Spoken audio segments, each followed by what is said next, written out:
Halo, selamat datang kembali di channel Bermatematika.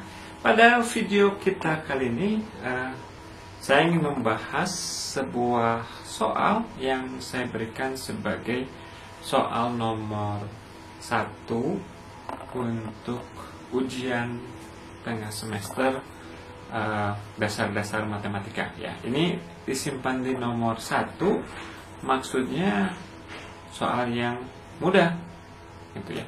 Akan tetapi tidak semudah itu, Ferguson. Ternyata kayaknya nggak ada yang sempurna, malah sepertinya. Ini apa? Jadi sebenarnya soalnya mudah, tapi ini apa?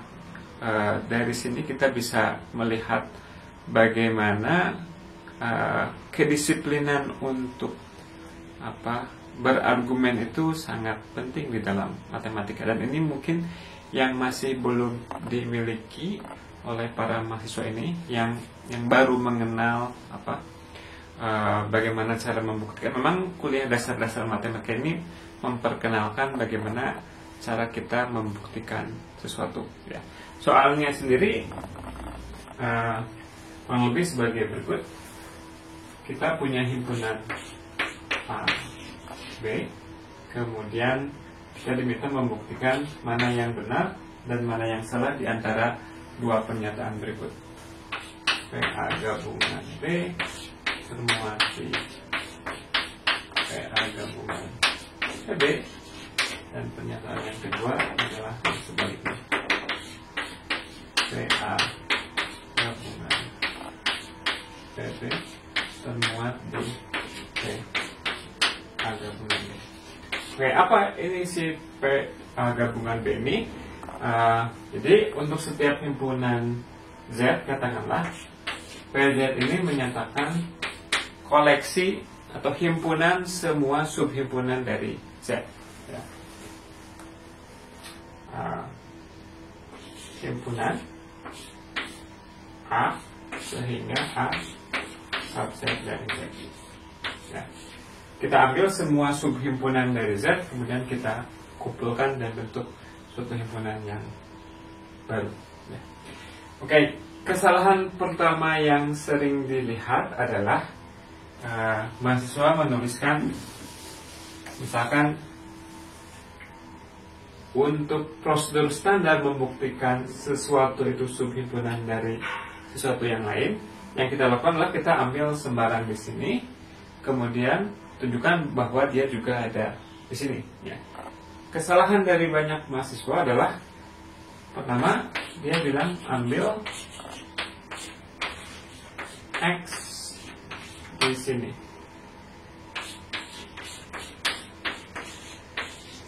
Oke.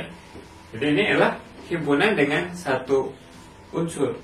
Nah, kenapa salah? Karena ini mengasumsikan bahwa subhimpunan dari A gabungan B itu semuanya merupakan himpunan dengan satu unsur. Ini bukan perwakilan yang paling umum untuk suatu subhimpunan yang ada di A gabungan B. Subhimpunan di A gabungan B banyak unsurnya, ya nggak tahu, kita bisa berapa aja mungkin, ya. Jadi kita nggak boleh menuliskan begini, ambil himpunan yang terdiri dari satu unsur X, unsur di sini, ya. Ya, ngambil sih boleh-boleh saja, tapi kalau misalkan nanti Anda berhasil menunjukkan, yang Anda buktikan itu adalah bahwa khusus untuk subhimpunan yang bentuknya begini saja, bukan untuk subhimpunan yang general, ya. Itu kesalahan yang sering dilakukan. Jadi nggak disiplin untuk melihat apa bentuk umum dari unsur di sini. Yang berikutnya adalah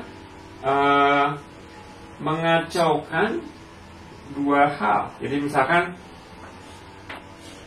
bilang seperti ini, karena begini misalkan, maka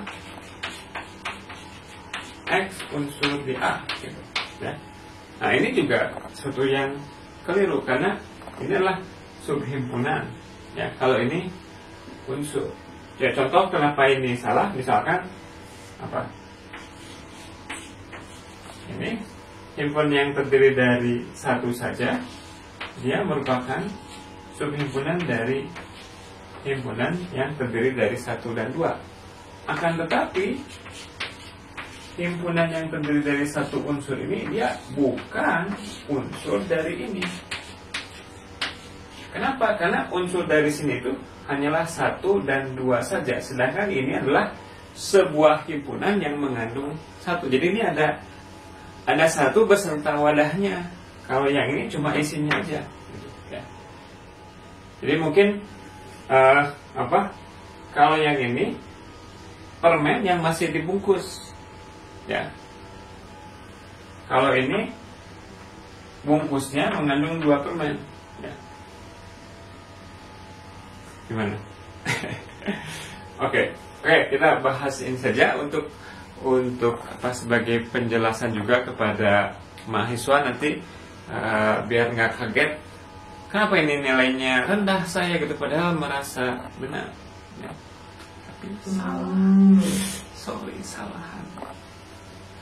Oke, jadi instruksi di soalnya itu diminta untuk yang pertama adalah berikan contoh penyangkal jika pernyataannya salah dan buktikan jika pernyataannya benar, gitu ya.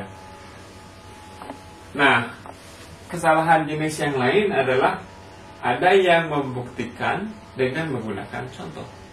Salah juga, ya, karena kalau Anda membuktikan dengan contoh, berarti yang Anda tunjukkan bahwa contoh itu memenuhi. Bagaimana dengan yang lain? Nggak tahu, hanya contoh itu saja yang memenuhi. Ya. Jadi satu buah contoh yang menunjukkan bahwa sebuah situasi itu benar tidak bisa kita perumum menjadi semua contoh yang ada. Ya. Kalau contoh itu benar, ya cuma dia yang benar. Ya. Oke. Nah, yang nomor 1, kalau Anda bermain-main sedikit, kemudian melihat-lihat, Anda nanti akan lebih cenderung untuk melihat bahwa yang pertama ini mungkin salah, ya. Oke. Nah, kalau kita ingin menunjukkan dia salah, kita cari contoh, mungkin contohnya jangan yang rumit-rumit ya. Dalam hal ini kerumitannya gimana bisa diukurnya? Nanti kalau kita memberikan contoh suatu himpunan, kita harus mendaftarkan semua subhimpunan dari himpunan tersebut. Nah, kita tahu bahwa himpunan dengan n unsur mempunyai 2 pangkat n subhimpunan. Jadi yang simple itu berarti yang banyak anggotanya sedikit aja. Misalkan kita ambil A isinya 1 aja, B isinya 2, ya.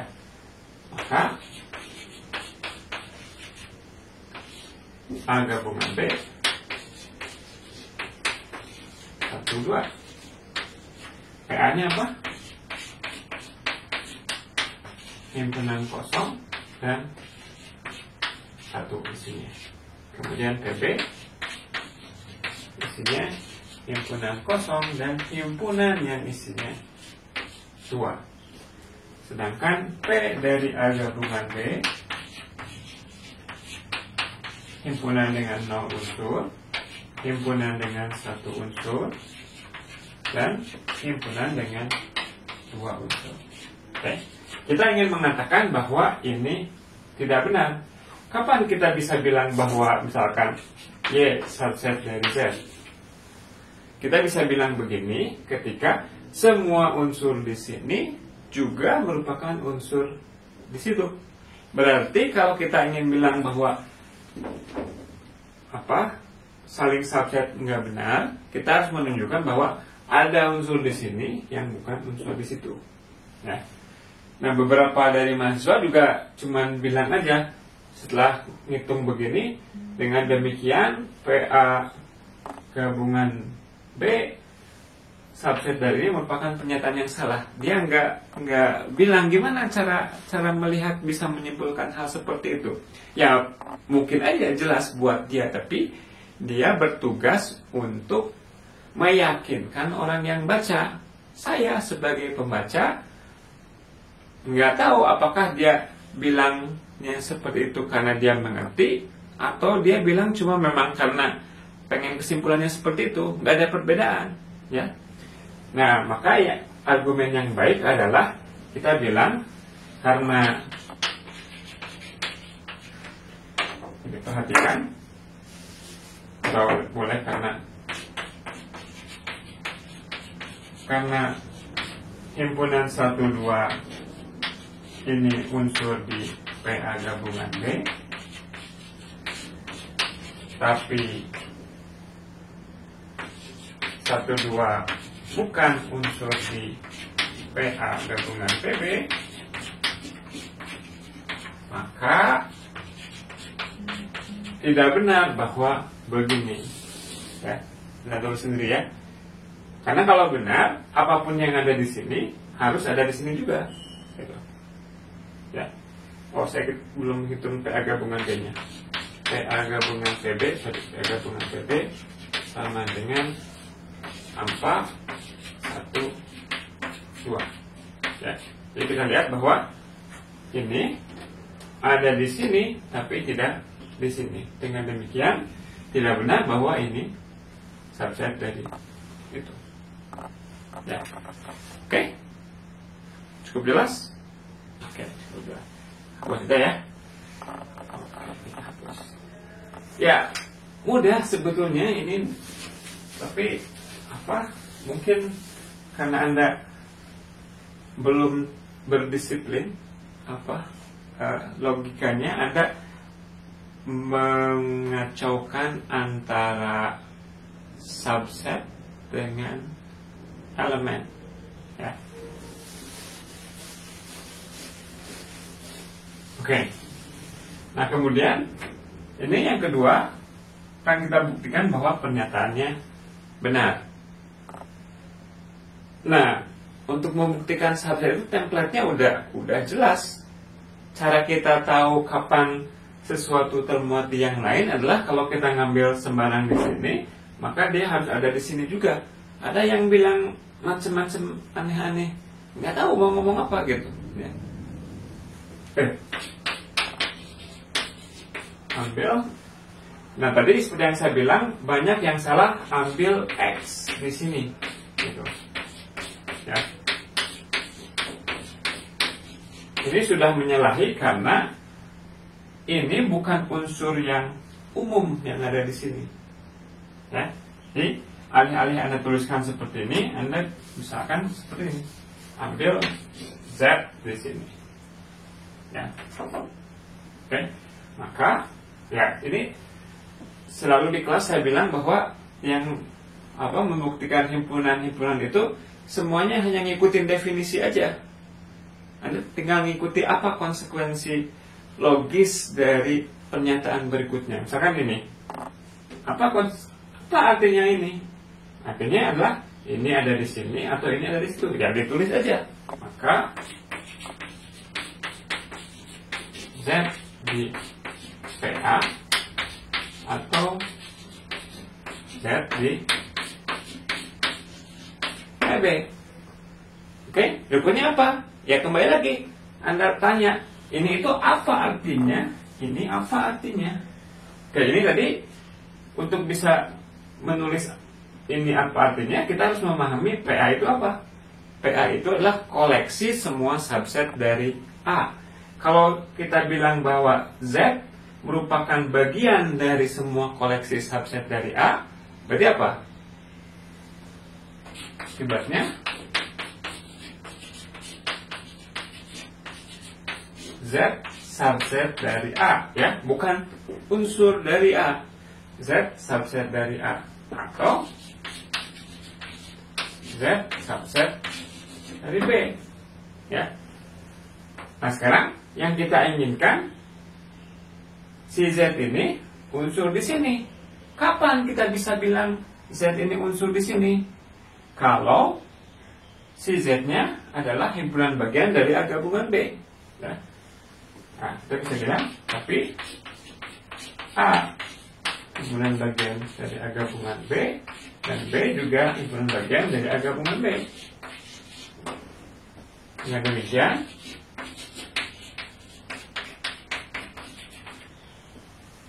Z ini. Ya, karena himpunan bagian bersifat transitif. Jadi kalau Z subset dari A dan A subset dari A gabungan B, maka Z subset dari A gabungan B. Kalau kebetulan Z yang subset dari B, tapi B juga subset dari A gabungan B, berarti Z subset dari A gabungan B. Akibatnya dengan demikian ini ada di sini, dan kita bisa simpulkan Z-nya itu adalah unsur di PAB, PA gabungan B. Ini aja kan? Tidak sulit sama sekali. Anda cuman ngikutin template-nya seperti apa, kemudian di setiap step Anda harus berdisiplin untuk menulis ulang apa makna kalimat yang Anda tuliskan. Gimana? Agak kecewa sih. Ternyata banyak yang salah. Oh tidak, saudara-saudara. Oke, nomor 1 saja, karena kebetulan saya baru ngoreksi soal nomor 1 ya. Oke. Oke, sampai berjumpa lagi di lain kesempatan. Mungkin nanti ngebahas soal yang berikutnya.